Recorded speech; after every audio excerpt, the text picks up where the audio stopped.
Happy Tuesday, Access Your True Nature Medicine Tribe. It is Sarah Jane, and I just wanted to pop in here today and speak a little bit about money, because my aim in everything that I create is for my clients to end abuse, all types of abuse, any kind of money trauma included, because there's always such a charge around how we perceive ourselves as valuable and worthy of having an abundant life where there's more flow and where we can feel more deeply fulfilled and on purpose with what we're creating in our lives. And I really want for you to succeed beyond your wildest dreams, and I want you to find love in places that absolutely astound you, and that you have friends who call you just because you fill them up. And I dream that you go barefoot more than you wear shoes, and that you laugh more than you cry. And I want you to set the bar high, but not too high that you self-abandon. Please don't self-abandon. I want you to reach for the stars, but with your toes on the ground. You literally are this beautiful divine challenge to create heaven on earth. And you can do that. And I've just seen so many incredible women and men inside of the 7-day Believe Challenge, stepping through, even though they're afraid, they're doing it. They're changing their money mindsets. They're living into their legacy because they're willing to stop lying to themselves. And that's where my joy is, in holding that space for people like that are ready to hack their old realities. And one of the challenges that we did this week was one around economy and how to create your own economy. And it triggered a lot of people. So I wanted to just talk about this because maybe you can relate to also feeling yourself stuck in the beginning of a year, and you're already starting to panic because you spent too much money over Christmas, and maybe you're kind of going, oh my gosh, how are you going to get through this year? Maybe you have past expenditures, and you're wanting to really just eliminate and reduce your level of past expenditure, not debt, which is just the death of you. And maybe some of you are kind of already anticipating, if you live in South Africa, that you have taxes to pay in February. And it's one of those biggest woundings, and there's so much confusion, isn't there, around living an abundant life. We talk about wanting abundance, and yet we cap. One of the ways that we cap our own happiness is by worrying and limiting the amount of abundance that's all around us all the time, because we're equating it to how much money we have in our bank accounts. And there's so much tied into money in as far as investing in yourself, and where you're vested in other things. And in this challenge, I really took them through some challenging practical steps that they had to do in regards to allowing themselves to have money, not spend it. They could mentally spend it all day in their lives, but it was about having money and inviting money in and honoring money and appreciating money, and also appreciating that money comes to you through people. So it's been an amazing experience to watch all the participants in this start to look at how much they have capped their happiness in regards to making themselves feel bad or pushing money away. And there's so much energy that surrounds it. We have a lot of baggage, don't we, associated with our money flows and our value and how successful we are.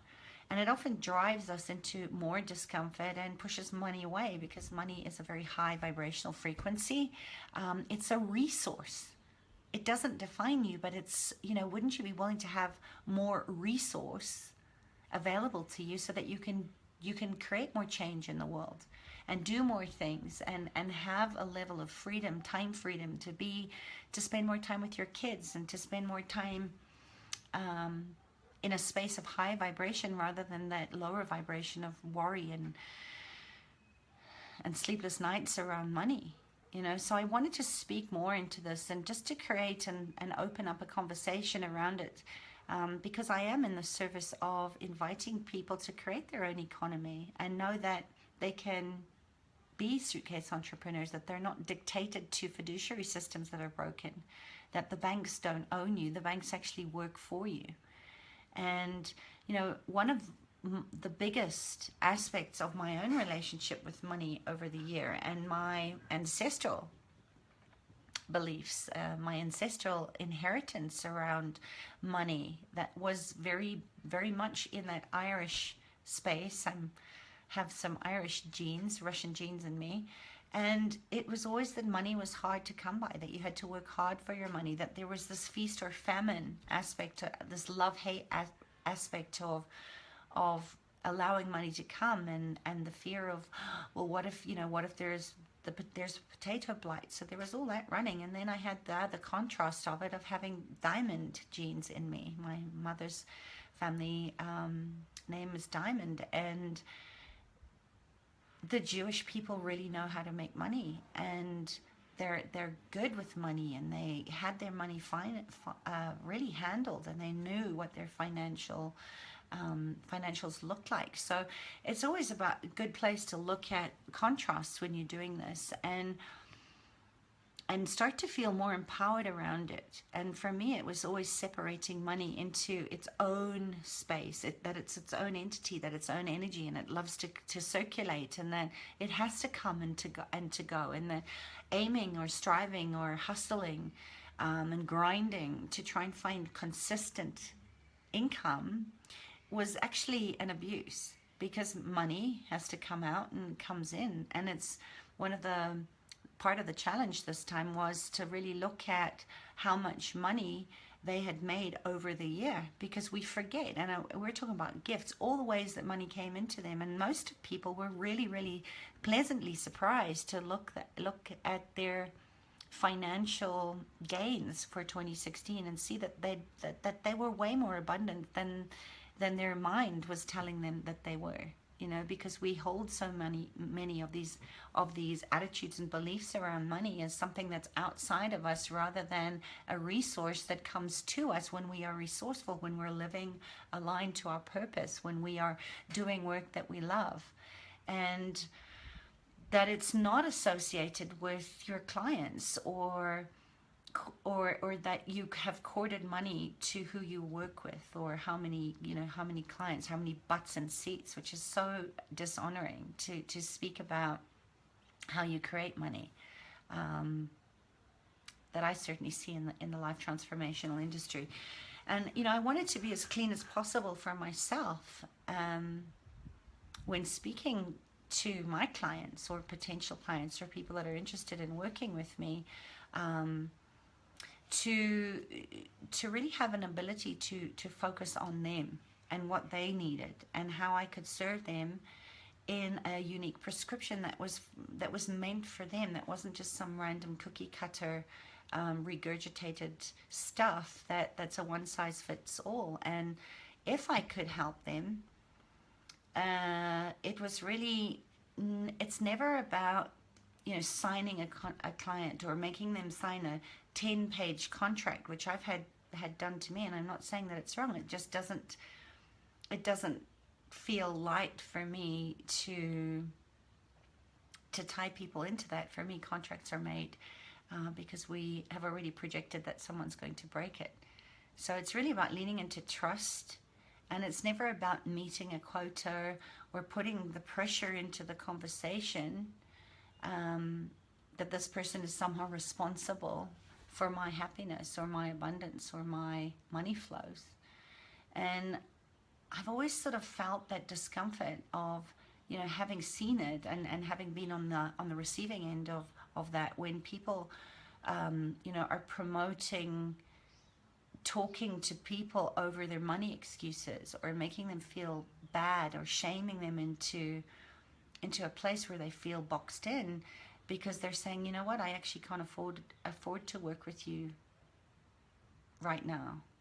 I don't think that you have a mindset issue if you can't step into a high-level program or a high-level investment. And I certainly don't think that we should be pressuring people to take responsibility, that they somehow have to do this.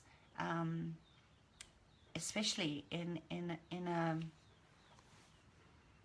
a what do I want to call it? In a service area like life transformation or business coaching, to make people think that they have no other possibility available to them. So when I'm with a client or I'm creating a program, I'm really listening. I'm tuning in intuitively to what is it that this person needs, and can I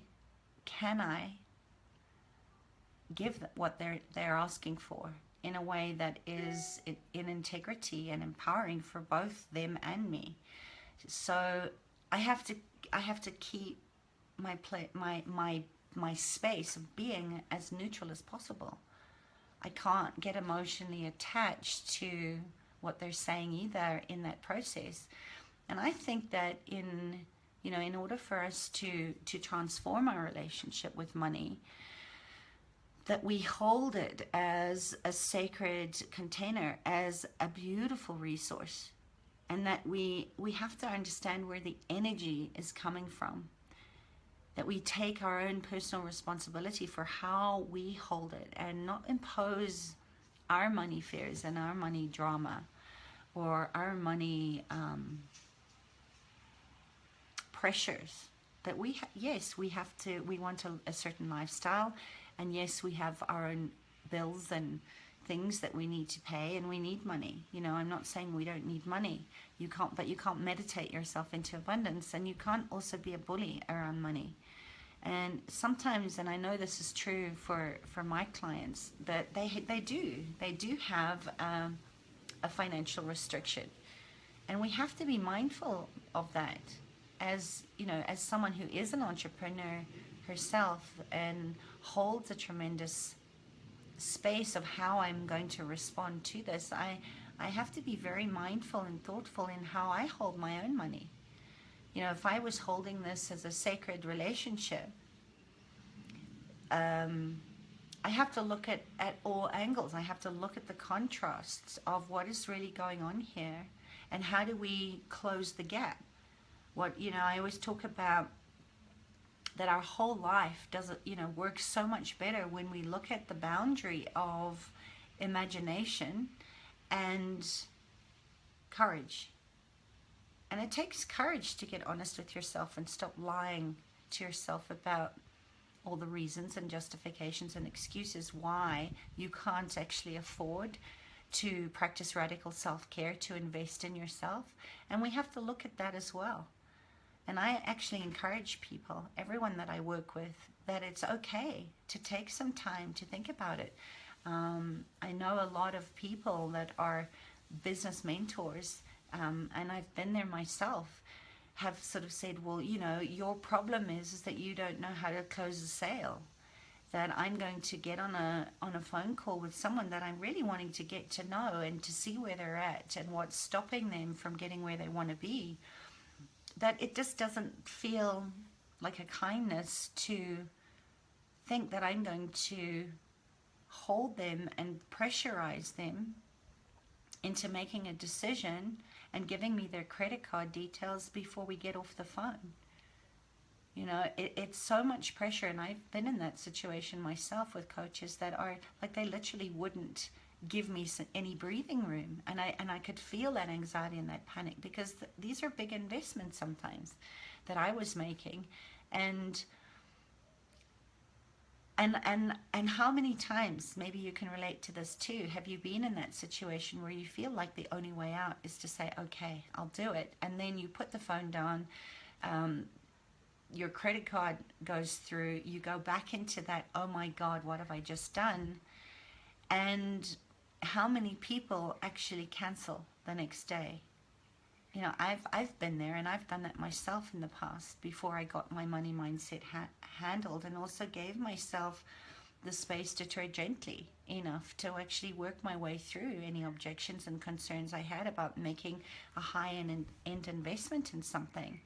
So, I want people to be able to have the space to really think about it and to get real with where they're holding fear or concern, and feel into it, and to get the alignment, and to be able to get back on a call with them and be able to give them options that work for them, that are still a stretch, but that they feel comfortable knowing that they're going to commit to do the work and get the results that they want, because there is a stretch out of their comfort zone in the investment. You know, as much as I give a lot of free resources, and I show up and I serve with these little Facebook lives, and I run free challenges, and I'm always in a place of how can I give greater than I was yesterday and lead with generosity. There is something in that sometimes where I see the same people showing up that take a lot of the free resources and they listen to podcasts, but they never really commit to investing in themselves. And that's a little frustrating, because I know that doesn't always get you the results. You don't go to a networking event and hand your business cards out and ask a couple of people, you know, what do you do, and go home and find, you know, a $10,000 check or an email from somebody saying, oh my God, I have to work with you. And I think that's really part of this money thing, is that money comes to us through people that feel that they can trust themselves enough for you to hold a container of loving support, to get them where they want to go. And we need to really deepen into our practice of our relationship with ourselves. You know, if you can't see your value or worth, how can you expect other people to? You know, if you wouldn't invest in yourself, how can you expect other people to invest in you? So pay attention. You know, pay attention to how you want to relate with money. And don't let anybody else dictate what that needs to look like for you. If you need time, take the time. If you have to be mindful about your financial situations, if it means that you know that you're not going to have the money for your rent or to pay your children's school fees, if you're investing in something, that is not being very kind or responsible to the things that are a priority. You know, you have to do what you have to do, and there's always a way. It doesn't mean that you don't have the right mindset. It means that you're being very conscious and considerate of the things and the people around you that rely on you to be in a great relationship with your money flows. And I want you to empower yourself in how you want your relationship with money to be. I give myself an intention every year with every investment or opportunity that comes into my awareness. I give myself to settle in and to feel good about it, and to use my intuition, and to ask generative questions of, if I invest in this, what will my life feel like 6 months or a year from now or 2 years from now? And I use that heavy light tool of, if it's light, it's true. If it's heavy, it's a lie, and it's very contractive. And it's a really good way to keep into trusting and to listening to your gut, to listening to your wise sage that has always known your innate intelligence is to thrive. And you'll never go wrong if you actually give yourself the space and the quietness to settle in and really feel your intuitive process of choosing it or not choosing it. So listen to your own truth. And for me, every time when I do that, I always invest or I take a risk, but not before I go into that deep space of congruence with listening to my wise sage, listening to the wisdom of what this is going to look like for me. So you get to choose how you feel around money, but you know, take some time and spend moments journaling or meditating or asking these kind of questions to consider, how am I in relationship to this thing or this investment or someone investing in you, without any emotional attachment. You know, it's something that I'm very mindful of as I grow my business and as I create a pathway to honoring the spaces where I've invested heavily in past expenditures myself. And it took me 6 years after I had been liquidated and sequestrated and lost everything to pay off a lawyer that at the time I couldn't afford, but I knew I need one to get out of a very messy divorce. And at the time I knew that I would find a way to honor that relationship and pay that lawyer. I didn't know how I was going to do it, but I did it slowly, one step at a time. And if you're just open to asking people how, what else is possible, how else, they'll always find a way, just as I do with my clients, to work out a payment plan or to work out a way that they feel comfortable stepping into that space and investing in the help that they need from the people that have the expertise that you might not have, which for me in that case was a lawyer. My anxiety around money lessens when I'm being mindful about how I want to be in relationship with it in my own life and in relationship with the services that I provide. And I give myself permission to hold it in a way that feels good and aligned to me. Sacredness is a big word for me. Integrity is a big word for me that I hold very seriously with my work, with my life, with myself. And so I hold it with money as well.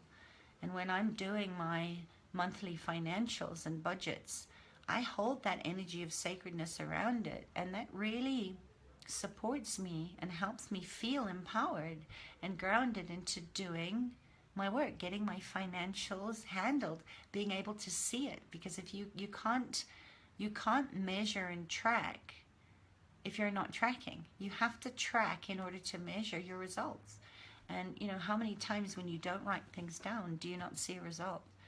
So when I think about how I want to energetically relate to money, when I think of the word sacred integrity, it allows me to deepen into my receptivity about how am I feeling in this moment in regards to it. And this is so much, there's so much wealth in that.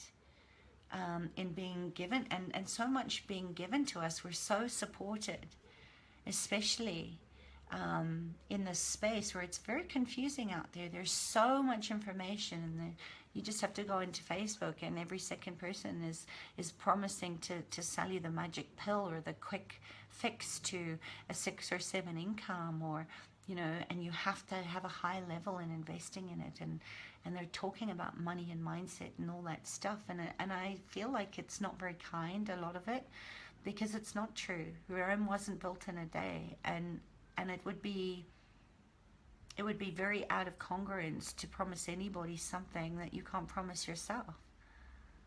The most freeing and liberating experience that also deepened and manifested in my own relationship with money and how I was responding to money, and how money, how I wasn't allowing money to circulate in my life, was giving myself permission to really honor how I wanted to look in regards to being with money, and using money as a resource to do things that make me feel really good, like donating a portion of my income in the work that I do with my animal communications and healing with animals. I give 50% of my income to my charities to pay it forward and get it circulating in a way that I know is going to come back to me tenfold, because there isn't a scarcity attached to it. It's just like I'm in such deep appreciation of that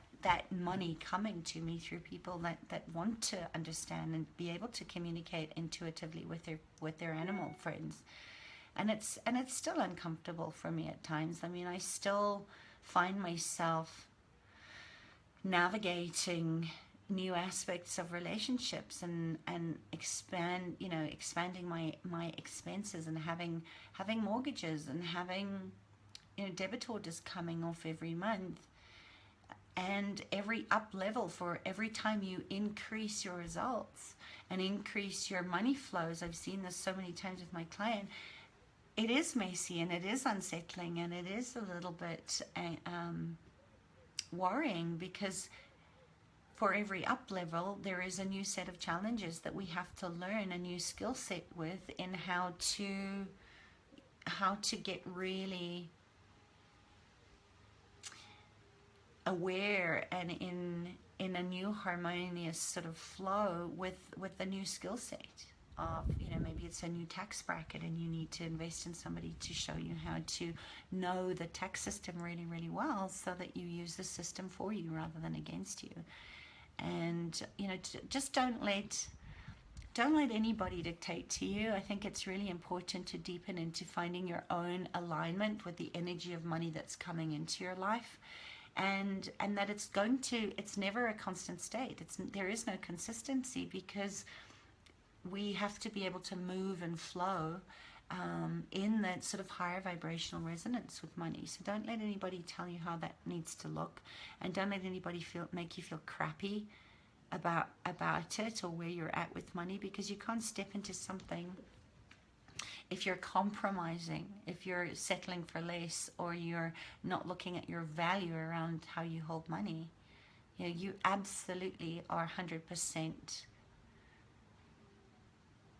committed to how you hold yourself in how you're responding to money.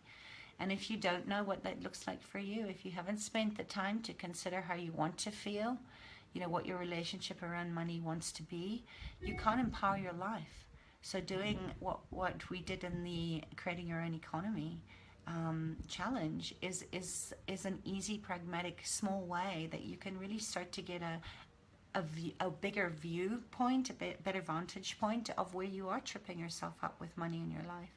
And I really do try to do that as somebody that provides service, that wants to lead generously in stretching my clients, but also encouraging them to be mindful about their finances, and to look at where their ego wants what it wants, and go anyway, even though they're afraid. And I want you to feel in relationship to that exchange in your own life, just as I do for myself. I want you to feel empowered about it. And it goes back to to being able to look from a place of non-attachment, of not being emotional about the stories that have happened to you in the hard knocks of life. Your PhD experience that's made you a better money manager, that makes you be willing to have money come and play with you. Money is an energy that loves fun. It loves lightness of being, and it also weaves its way into our life in so many ways when it's pure, and when it is from this place of abundance. It's kind of like breathing. You don't stop breathing at lunchtime because you think you've taken your fair share of air and that there isn't enough air. You may sometimes wonder about the quality of the air, but you never stop breathing or have a panic attack because you think, oh my God, I'm going to run out of air. And money is that same energy. It needs to circulate, and it's sourced through us. And yes, it can come into many channels, but the problem is where we attach it to the external places, such as, I need this just on broke job rather than the joy of business. And, I need these clients, and we end up losing the love and the reason why we chose to show up and serve the way that we serve, because it all becomes around,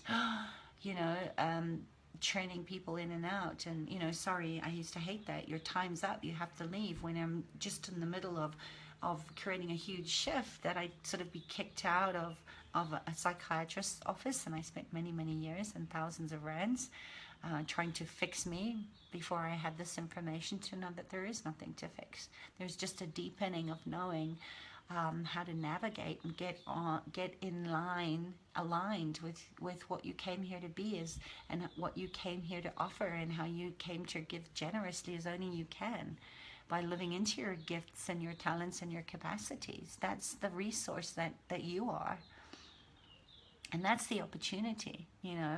That's it's true in a sense, of course, that we do need the external. We need people, because money comes to us through people. But I don't believe that it has to be hustle and grind. I don't believe that it has to be hard and pushy and sleazy, like the old salesman knocking on the door, selling the Encyclopedia Britannicas, or being fear-based